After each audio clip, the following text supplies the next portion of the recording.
नमस्कार, स्वागत है आप सभी का आरंभ स्टडी पॉइंट चैनल में। आज हम विश्व भूगोल के अंतर्गत खगोल की सेक्शन के 6वें भाग में सौर मंडल की नवसंरचना टॉपिक का अध्ययन करेंगे।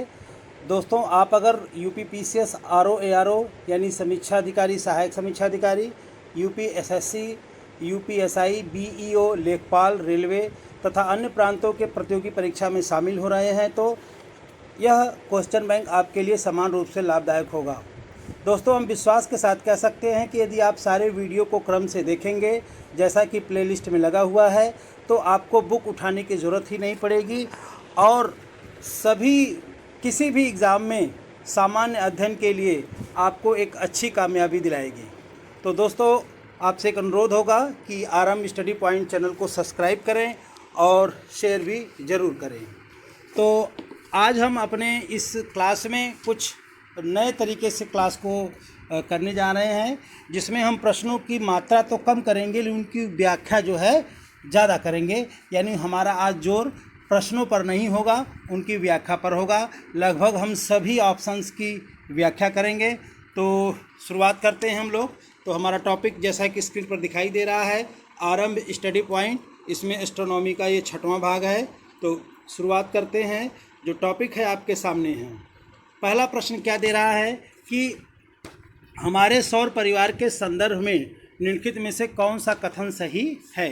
ए ऑप्शन दे रहा है, हमारे सौर परिवार के सभी ग्रहों में पृथ्वी सघनतम है, पृथ्वी के संगठन के मुख्य तत्व सिलिकॉन हैं, सूर्य में सौर परिवार के द्रव्यमान का 75% अंतर्निष्ठ है, या डी सूर्य का व्यास पृथ्वी का व्यास का 190 गुना है। दोस्तों, हम इस पहले प्रश्न के बारे में व्याख्या करते हैं। पहले इसका उत्तर बता दें तो इसमें उत्तर ए सही है कि हमारे सौर परिवार में पृथ्वी जो है सबसे ज़्यादा सघन है। इसमें पृथ्वी का जो औसत घनत्व है जल की तुलना में वो 5.52 है। हम बाकी अन्य का भी घनत्व बता दे रहे हैं, आप लोग चाहें तो इसको नोट कर सकते हैं। सूर्य का नोट करिए क्रम से। सूर्य का है 1.4, बुध का है 5.50, शुक्र का है 5.27, पृथ्वी का है 5.52, मंगल का है 0.53, बृहस्पति का है आपका 1.33 और शनि का है आपका 0.69 और अरुण का है 1.70 और वरुण का है 1.60। तो दोस्तों, इस प्रकार से हमने देखा कि सभी इसमें से सूर्य तथा सभी ग्रहों का जो औसत घनत्व है उस औसत घनत्व की तुलना में पृथ्वी का घनत्व सबसे ज़्यादा है। तो दोस्तों, हम लोगों ने पृथ्वी के साथ साथ सभी ग्रहों के घनत्व के बारे में देखा। तो इस प्रकार से पृथ्वी का घनत्व सबसे ज़्यादा है, ये हमारा उत्तर सही होगा। अगर हम बी सेक्शन पर जाएं, बी नंबर जो बी ऑप्शन दिया है कि पृथ्वी के संगठन में मुख्य तत्व सिलिकॉन का है, तो दोस्तों ये गलत है। पृथ्वी के संगठन का मुख्य तत्व अगर समस्त पृथ्वी की बात करेगा तो इसमें लौह होगा 35.5%, इसके बाद ऑक्सीजन होगा 30%, इसके बाद सिलिकॉन होगा 15%, इसके बाद मैग्नीशियम होगा 13%, इसके बाद निकल होगा 2.4%। अगर यहीं पर प्रश्न थोड़ा सा बदल दिया जाए कि क्रस्ट पर अगर भूपरपट्टी की बात करेगा तो सबसे अधिक योगदान होगा ऑक्सीजन का यानी 46.8%, सिलिकॉन का 27.7% और एल्युमिनियम का 8%, लोहा का 5% और मैग्नीशियम का 2%। तो इस प्रकार से दोस्तों देखा जाए तो पृथ्वी के संगठन में मुख्य तत्व सिलिकॉन का नहीं, लोहे का है। तो ये भी ऑप्शन हमारा रिवाइज हो गया। और डी ऑप्शन में जो दिया है कि सूर्य का व्यास पृथ्वी के व्यास का 190 गुना है, तो ये गलत है, 109 गुना है। तो दोस्तों, इस प्रकार से हमारे पहले प्रश्न के सभी ऑप्शन को हमने लगभग देख लिया है। तो इसमें हमारा उत्तर ए सही हो रहा है, यानी हमारे सौर परिवार में सबसे सघनतम कौन है, तो पृथ्वी है 5.52 और सबसे कम किसका होगा, मंगल का 0.53। अगले प्रश्न पर चलते हैं। हमारा दूसरा प्रश्न क्या कह रहा है, तो दूसरा प्रश्न कह रहा है कि वर्ष 2001 में नासा ने मंगल ग्रह के लिए जो अंतरिक्ष यान छोड़ा, तो ये उस समय के करंट अफेयर से संबंधित है, इसमें हम लोग टिक कर लेते हैं। तो ये मार्स ओडिसी होगा, ये मार्स ओडिसी। कंफ्यूज नहीं होंगे, ये भारतीय नाम लग रहा है लेकिन ये मार्स ओडिसी होगा। और भारत का जो मंगल मिशन है जो 2013 में छोड़ा गया था उसका नाम रखा गया है मॉम, मार्स ऑर्बिटर मिशन, जो कि दुनिया का सबसे सस्ता मिशन माना जाता है। चलिए तो आगे बढ़ते हैं हम लोग दोस्तों। तीसरे नंबर प्रश्न पे आते हैं कि निम्नलिखित में से किसने सबसे पहले कहा था कि पृथ्वी गोलाकार है? ए अरस्तु, बी कापरनिकस, सी टॉलमी और डी एस्ट्राबो। तो ये आईएएस का प्रश्न है दोस्तों, इसमें पहला ही ऑप्शन सही होगा, ए अरस्तु सही होगा, यानी अरस्तु ने ही सबसे पहले ये बात बताई थी। अगर इसकी हम व्याख्या में जाएं तो दोस्तों अरस्तु एक यूनानी दार्शनिक थे। 384 से 322 ईसा पूर्व में इनका जीवन काल था और इस मध्य में इन्होंने अपनी एक पुस्तक लिखी थी ऑन द हेवेंस, और इसी पुस्तक में इन्होंने पृथ्वी को स्फेरिकल यानी गोलाकार बताया था। जबकि टॉलमी ने पहली शताब्दी में और स्ट्रोबो दूसरी शताब्दी में और कापरनिकस 15वीं शताब्दी में ये कथन कहा, यानी ये बात कही। यानी इसमें सवाल जो पूछा है कि सबसे पहले किसने गोलाकार बताया, तो गोलाकार तो लगभग सभी ने बताया था लेकिन सबसे पहले जो होगा वो अरस्तु होगा। तो इनके बारे में मैंने टाइम पीरियड और इनकी बुक का नाम बताया, तो कई बार परीक्षाओं में पूछा गया है। एक बार फिर से अरस्तु यूनानी दार्शनिक थे, ये ईसा पूर्व से पहले इनकी पुस्तक का नाम आप लोग नोट कर सकते हैं, ऑन द हेवंस। चलिए अगले प्रश्न पर चलते हैं। चौथा नंबर का प्रश्न है, काफ़ी ये पृथ्वी की उत्पत्ति से संबंधित है, इसमें भी हमें व्याख्या देखने को मिलेगा। चलिए चौथा प्रश्न हमें क्या कह रहा है कि निम्न में से किस एक ने सुझाव दिया है कि पृथ्वी की उत्पत्ति गैसों और धूल कणों से हुई। तो इसमें उत्तर पहले देख लेते हैं फिर व्याख्या देखेंगे। ओ स्मिथ, ये ओ स्मिथ लिखा है लेकिन सही नाम है इनका ओ स्मिथ। चलिए हम सबकी बात कर लेते हैं। जेम्स जीन्स इन्होंने ज्वारीय परिकल्पना दी थी 1919 में, यानी पृथ्वी की उत्पत्ति से संबंधित इन्होंने बताया था कि ज्वार के कारण जो है विभिन्न ग्रहों उपग्रहों और पृथ्वी की उत्पत्ति हुई थी। चलिए आगे बढ़ते हैं। एच हॉलवेन, तो एच हॉलवेन ने जो है इंटरस्टेलर डस्ट क्लाउड हाइपोथेसिस दिया था, तो इनका ये सिद्धांत है। और जो इसके बाद एफ हॉयल ने सुपरनोवा परिकल्पना दी थी। ये यूके के विश्वविद्यालय के भूवैज्ञानिक थे। 1946 में इन्होंने सुपरनोवा परिकल्पना दी थी, एफ हॉयल। हम ओ स्मिथ की बात कर लेते हैं, तो इनका सही नाम है ऑटो स्मिथ। 1943 में ये इन्होंने अपनी अंतर तारक धूल परिकल्पना दी थी और 1943 में 1943 में इनकी परिकल्पना आई थी, यानी धूल, पृथ्वी की उत्पत्ति गैसों और धूल कणों से हुई थी। ये रूसी वैज्ञानिक ऑटो स्मिथ ने 1943 में बताया था। इनके द्वारा दी गई परिकल्पना को ही अंतर तारक धूल परिकल्पना भी कहते हैं। चलते हैं दोस्तों, तो अब इस बार हमने जो है कुछ अलग कोशिश किया है कि भाई लगभग सभी ऑप्शंस में जो दिए हैं सभी ऑप्शन को जो है उसकी व्याख्या की जाए ताकि हमारे ज्ञान और परख बढ़े। इसमें प्रश्नों की संख्या तो कम होगी लेकिन हमारा जो सभी ज्ञान का दायरा होगा, जनरल स्टडी का दायरा होगा, वो काफ़ी ज़्यादा होगा। अभी इसको हम और भी देख सकते हैं। तो चलते हैं, शुरू करते हैं। 5वें नंबर पे आते हैं। 5वां नंबर प्रश्न क्या कह रहा है? पृथ्वी की धरातल से ऊपर की ओर वायुमंडल के विभिन्न स्तरों का सही अनुक्रम क्या है? तो अनुक्रम पे हम नहीं जाएंगे, जो सही क्रम है हम उसी की चर्चा करेंगे। तो सही क्रम होगा आपका क्षोभमंडल यानी ट्रोपोस्फियर, इसके बाद होगा समताप मंडल स्ट्रेटोस्फियर, इसके बाद होगा मध्यमंडल मेसोस्फियर, इसके बाद होगा आयन मंडल आयनोस्फियर, इसके बाद होगा एक्सोनोस्फियर यानी बहिर्मंडल। तो बहिर्मंडल ऑप्शन इसमें दिया नहीं है, तो इस प्रकार से हमारा सी ऑप्शन सही हो रहा है, यानी क्षोभमंडल ट्रोपोस्फियर, समताप मंडल स्ट्रेटोस्फियर, मध्यमंडल मेसोस्फियर, आयन मंडल आयनोस्फियर। दोस्तों इसकी हम व्याख्या भी करेंगे यहाँ पर।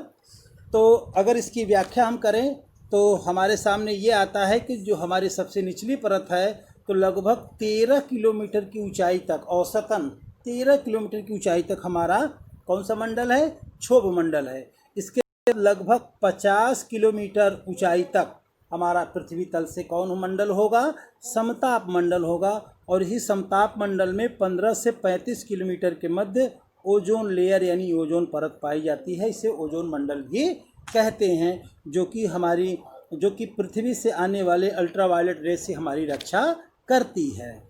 तो ओजोन मंडल हमारा समताप मंडल का ही हिस्सा है।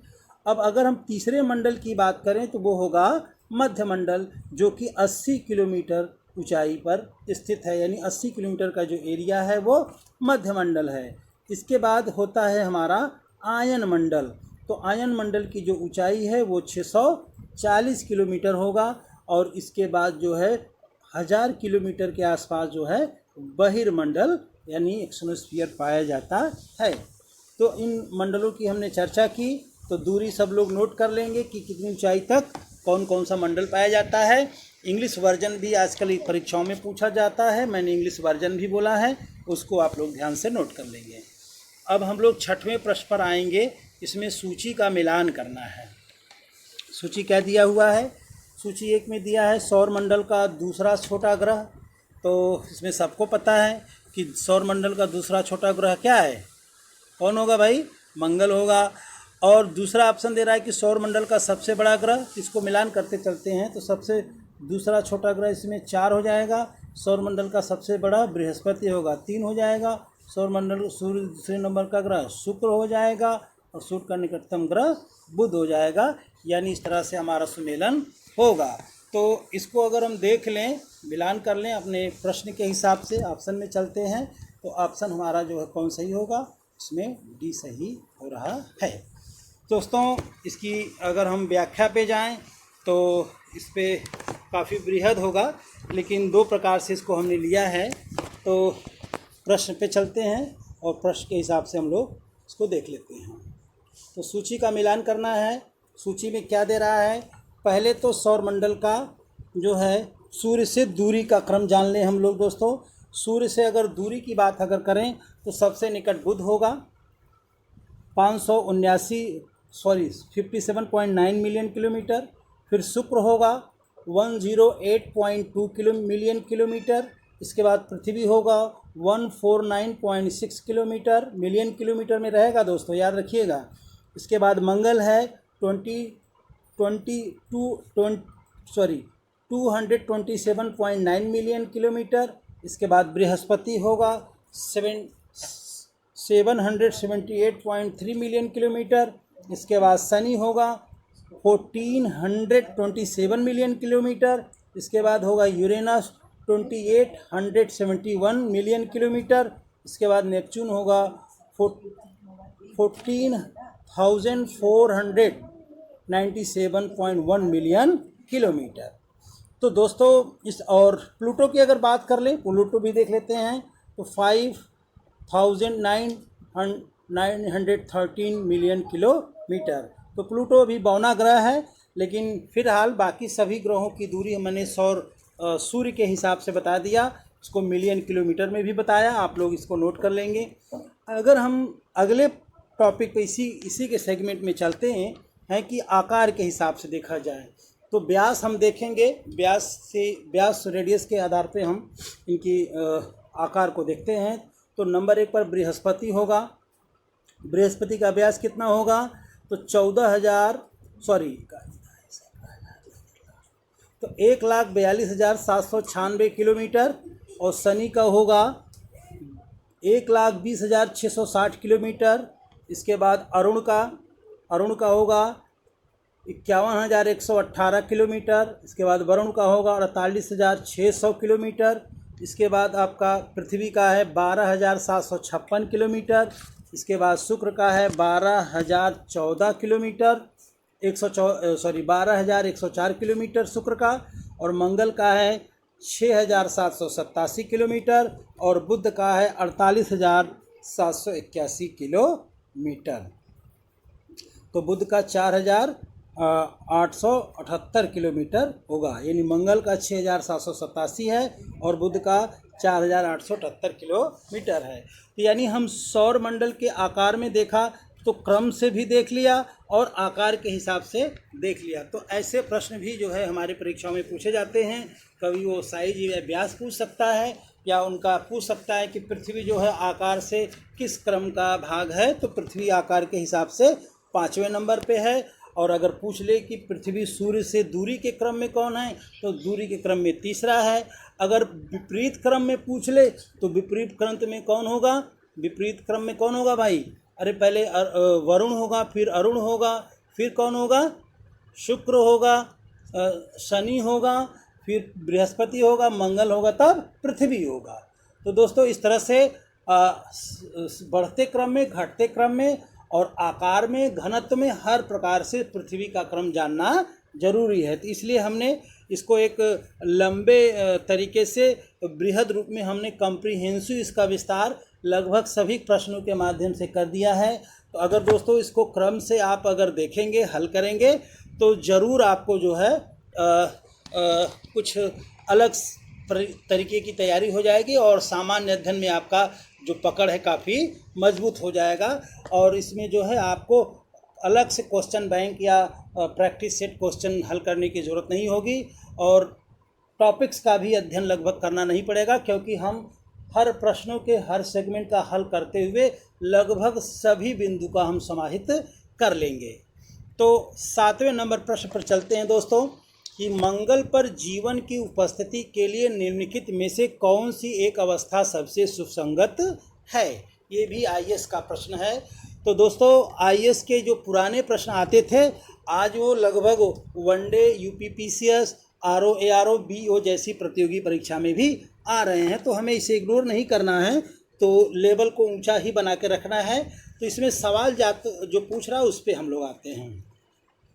प्रश्न कह रहा है कि मंगल पर जीवन की उपस्थिति के निम्नलिखित में से कौन सी एक अवस्था सुसंगत है। उत्तर तो इसमें पहला सी सही होगा। बर्फ छत्रकों, हिमशिलता और जल की उपस्थिति, ये हमें पता चली है। तो जीवन का यही एक महत्वपूर्ण बिंदु साक्ष्य है या पॉइंट है जिससे इस पर जीवन की संभावना है। लेकिन अगर हम उसके तापमान पे या वायुमंडलीय संगठन पर चलें, तो वायुमंडलीय संगठन पे चलें तो हमारे वायुमंडल में विभिन्न गैसों का मिश्रण है, अलग अलग मंडलों में अलग अलग तापमान है। तो इसकी व्याख्या अगर करें तो हम इसमें बी ऑप्शन को लेते हैं, तापीय अवस्थाएं। अगर तापमान की बात करें कि किस ग्रह पे कौन सा तापमान, कितना तापमान है, इसमें हम केल्विन और सेंटीग्रेड दोनों पर देखेंगे, यानी के और सेंटीग्रेड हमारा दोनों होगा। तो ग्रहों के तापमान को हम लोग देखते हैं, ध्यान देते हैं। तो सबसे ज़्यादा गर्म ग्रह आपको पता है, प्रेशर कुकर ग्रह कौन है? शुक्र। तो 786 के, यानी अगर इसको हम सेंटीग्रेड में देखें तो 472 सेंटीग्रेड होगा। दूसरे नंबर पे बुध है 452 के, यानी यहाँ पर अगर दिन के तापमान को देखा जाए तो 350 डिग्री सेंटीग्रेड और रात में -170 डिग्री सेंटीग्रेड, यानी यहाँ पे तापमान में सबसे ज़्यादा विषमता पाई जाती है बुध ग्रह पे। पृथ्वी की बात करते हैं तो पृथ्वी का जो के है वो 260 से 310 के है एवरेज। अगर इसको सेंटीग्रेड में नापा जाए तो 15 डिग्री सेंटीग्रेड होना चाहिए होगा। मंगल की बात करें तो मंगल 150 से 310 के है। अगर इसका सेंटीग्रेड में तापमान देखें तो -22 होगा। अगले पे आते हैं, 5वें नंबर पे हमारा है बृहस्पति। यहाँ पे 120 के तापमान है। अगर इसे हम सेंटीग्रेड में देखें तो -123 डिग्री सेंटीग्रेड होगा। शनि की बात करें तो यहाँ पे तापमान 88 के है, यानी अगर डिग्री सेंटीग्रेड में बात करें तो -180 सेंटीग्रेड होगा। और 7वें नंबर पे अरुण है 59 के, अगर सेंटीग्रेड में देखें तो 218 डिग्री सेंटीग्रेड होगा। वरुण की बात करें लास्ट में तो वरुण का 48 के होगा, 48 के। अगर इसे सेंटीग्रेड में देखें तो -228 डिग्री सेंटीग्रेड होगा। यानी पृथ्वी तक तापमान लगभग जो है पॉजिटिव में है, बाकी नेगेटिव में है। बुध में केवल रात में तापमान -170 डिग्री सेंटीग्रेड होता है। तो दोस्तों तापमान भी हमें पता चल गया, यानी विभिन्न ग्रहों के तापमान का जो एक दायरा है क्या है। तो इसे सबसे ठंडा ग्रह अगर देखा जाए तो इसमें कौन होगा, तो सबसे ठंडा तो वरुण होगा। चलिए, और सबसे गर्म ग्रह शुक्र है, इसीलिए इसे प्रेशर कुकर गैस भी कहते हैं। 8वें नंबर प्रश्न पे चलते हैं। तो प्रश्नों की संख्या तो कम होगी लेकिन विस्तार इसमें हमें ज़्यादा मिलेगा। 8वें नंबर का प्रश्न भी काफ़ी लंबा चौड़ा है। रेडियो तरंगों के विक्षेपण के लिए वायुमंडल के निम्नलिखित स्तरों में कौन उत्तरदायी है।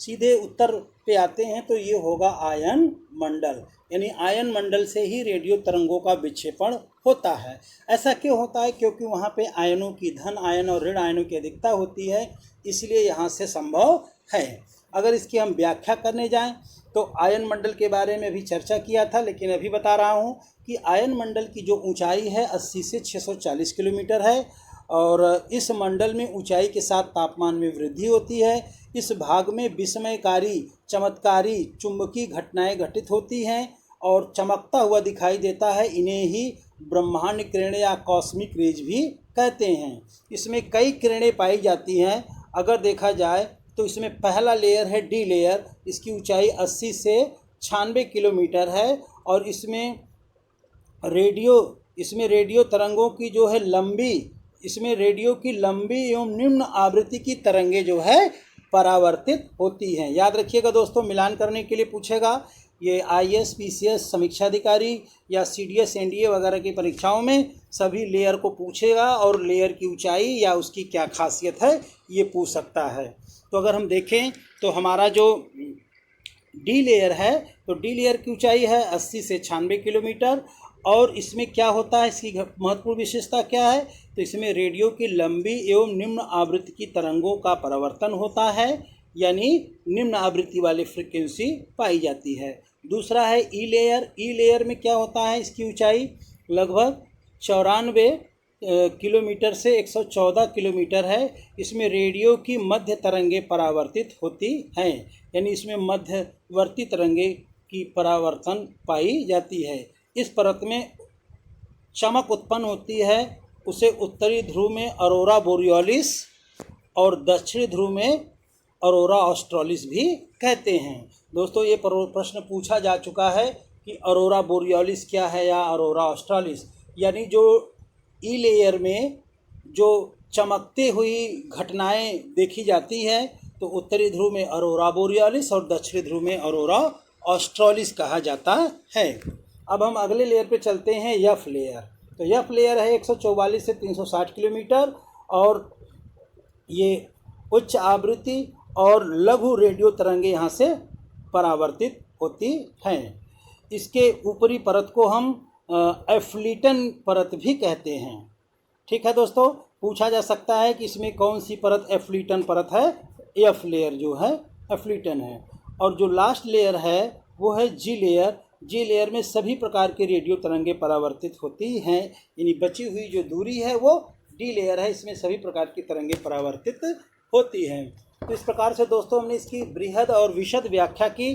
कई बार प्रश्न सीधे पूछ लेता है कि हमारे टेलीफोन, रेडियो या टेलीविज़न के लिए कौन सा मंडल महत्वपूर्ण है, तो इसमें आपका उत्तर बिल्कुल सही आयन मंडल ही होगा, इसी को हमें करना है।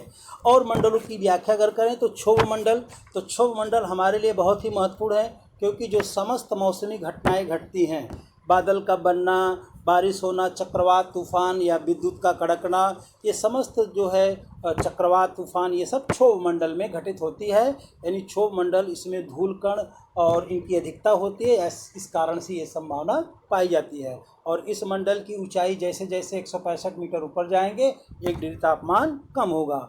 और दूसरा मंडल, इसमें समताप मंडल स्ट्रेटोस्फीयर। तो समताप मंडल की ऊंचाई लगभग 50 किलोमीटर है, और इस मंडल में कोई भी मौसमी परिवर्तन नहीं पाया जाता है, यानी यहाँ पे कोई बदलाव नहीं होते हैं, इसलिए हवाई जहाज, वायुयान उड़ाना यहाँ लाभदायक होता है। इसके बाद मध्य मंडल है, यहाँ पे तापमान काफ़ी तेज़ी से बढ़ता है। और इसके बाद आयन मंडल है। तो आयन मंडल की व्याख्या हमने की, और इसमें हमने देखा कि किस प्रकार से अलग अलग मंडलों की अपनी अपनी विशेषता है। इसीलिए आयन मंडल रेडियो, मोबाइल और जितनी भी हमारी तरंगें होती हैं आवृत्ति, उसके लिए ये महत्वपूर्ण है, क्योंकि यहाँ पे आयनों की अधिकता पाई जाती है इस मंडल में। चलिए, इसीलिए सैटेलाइट वगैरह इस मंडल में ही सेटिंग की जाती है, ताकि जो है दूरदर्शन या वो सिग्नल्स आसानी से मिलते रहें। चलिए 9वें नंबर प्रश्न पर चलते हैं।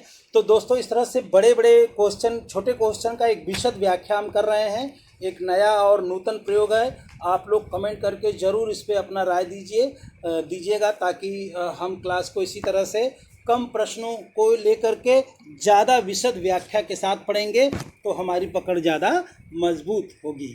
समय तो लगेगा, लेकिन हमारे लिए लाभदायक होगा। 9वें नंबर के प्रश्न में आते हैं कि शुक्र पारगमन 8 जून 2004 को देखा गया। इससे पूर्व यह घटना कब घटित हुई? तो शुक्र के जो ट्रांजिट है, पारगमन है, वो 122 वर्ष पूर्व देखा गया था, यानी 2004 का प्रश्न है, ये पीसीएस में पूछा है। तो शुक्र पारगमन की जो तारीख थी 8 जून 2004 को, वो 122 वर्ष पूर्व घटित हुई थी। यानी अब अगला होगा तो 2004 से 122 वर्ष पूर्व जोड़ेंगे, तब ये घटना हमको मिलेगी। चलिए 10वें नंबर प्रश्न पे आते हैं। निम्नलिखित में से किसने न्यूटन के पूर्व ही बता दिया था कि सभी वस्तुएं पृथ्वी की ओर गुरुत्वाकर्षित होती हैं? तो 10वें नंबर प्रश्न में डी सही होगा। ब्रह्मगुप्त ने ऐसी बात बताई थी। 11वां प्रश्न हमारे सामने है स्क्रीन पे। 11वां क्या कर रहा है कि एक ग्रह के दिनमान और उसके अक्ष का झुकाव लगभग पृथ्वी के दिनमान और झुकाव के समतुल्य है। यह कथन है यूरेनस के विषय में, नेपच्यून के, शनि के या मंगल के। तो दोस्तों, इसके बारे में थोड़ा सा विशद अध्ययन कर लेंगे। तो ये सही उत्तर इसमें हमारा मंगल होगा। अब क्यों होगा, इसकी व्याख्या हम लोग कर लेते हैं। ये आईएएस का प्रश्न पूछा है, तो व्याख्या में देखते हैं दोस्तों। पहले हम पृथ्वी का देखते हैं, यानी पृथ्वी की तुलना की गई है दिनमान और झुकाव के हिसाब से, अक्षीय झुकाव के हिसाब से, एक्सिस के हिसाब से, ऑर्बिट के हिसाब से नहीं, एक्सिस की। तो पृथ्वी का जो दिन है, 24 घंटे का जो दिनमान होता है, वो 23 घंटा 54 मिनट 23 सेकंड है। 23 सेकंड है, यानी 23 घंटा 54 मिनट 23 सेकंड, लगभग 24 घंटे। ठीक है। अब झुकाव देख लेते हैं। तो झुकाव पृथ्वी का 23.5 डिग्री सामान्य माना जाता है, लेकिन इसमें रियल में देखा जाए तो 23 डिग्री 27 मिनट होगा ये झुकाव। मंगल की अब बात करते हैं। तो मंगल का जो दिनमान है वो 24 घंटा 37 मिनट है, लगभग पृथ्वी से थोड़ा सा ज़्यादा है। और यहाँ का झुकाव जो है वो 23 डिग्री 59 मिनट है। इस प्रकार से हम कह सकते हैं कि पृथ्वी और मंगल का दिनमान और झुकाव लगभग एक ही समान है। इसलिए इसमें हमारा जो प्रश्न है वो मंगल के विषय में सही कह रहा है। बाकी अन्य ग्रहों के झुकाव दिनमान का अध्ययन हम अगले वीडियो में करेंगे, काफ़ी विशद व्याख्या के साथ करेंगे, ताकि अगर प्रश्न पूछ ले कि यूरेनस का दिनमान या झुकाव क्या है, या शनि का दिनमान और झुकाव क्या है, इस प्रश्न को आसानी से आप हल कर सकें। तो हम लोग अगले प्रश्न पे चलते हैं। 12वें नंबर पे क्या कह रहा है। यद्यपि प्लूटो सबसे दूरस्थ था, पर उसका परिभ्रमण पथ बहुत ही दीर्घवृत्तीय है, जो किसी अन्य ग्रह के पथ को काटता है। परिणामतः 1979 में आरंभ हुई 20 वर्ष की अवधि में प्लूटो सबसे दूरस्थ नहीं रहा। तो कौन सबसे दूरस्थ था? तो 12वें नंबर में अगर देखा जाए तो नेपच्यून यानी डी सही होगा। यानी सबसे दूरस्थ अब कौन होगा? नेपच्यून होगा। यानी प्लूटो अब ग्रह नहीं रहा, तो अब कौन हो जाएगा? नेपच्यून हो जाएगा। दूरी के हिसाब से दोस्तों, इससे पहले मैंने शुरू में ही दूरी के हिसाब से मैंने बता दिया है, और सूर्य के हिसाब से सूर्य की दूरी के हिसाब से क्रम बताया है। इसमें प्रश्न को केवल घुमाया फिराया गया है, कुछ ज़्यादा नहीं है। इसमें आप नेपच्यून यानी वरुण को कर लेंगे। अब अगला प्रश्न 13वां कि अंतरिक्ष यान मैगेलन किस ग्रह पर भेजा गया था? तो ये ए ऑप्शन सही है, मंगल ग्रह पर भेजा गया था। मैगेलन कहाँ भेजा गया था? मंगल ग्रह पर भेजा गया था। तो दोस्तों इस प्रकार से देखा कि हमने सभी प्रश्नों के सभी ऑप्शन का, लगभग सभी ऑप्शन की व्याख्या करने की कोशिश की है। ये अपने आप में एक अलग प्रयोग है। तो आपसे अनुरोध होगा कि इससे संबंधित अपने कमेंट जरूर भेजेंगे, ताकि हम या तो दो ही चीज़ कर सकते हैं कि ज़्यादा से ज़्यादा प्रश्नों की संख्या ले लें, उत्तर दे दें, या हम कम प्रश्नों को लेकर के विशद व्याख्या के साथ पढ़ेंगे। तो दोनों में क्या स्टेबल आप लेके रहेगा।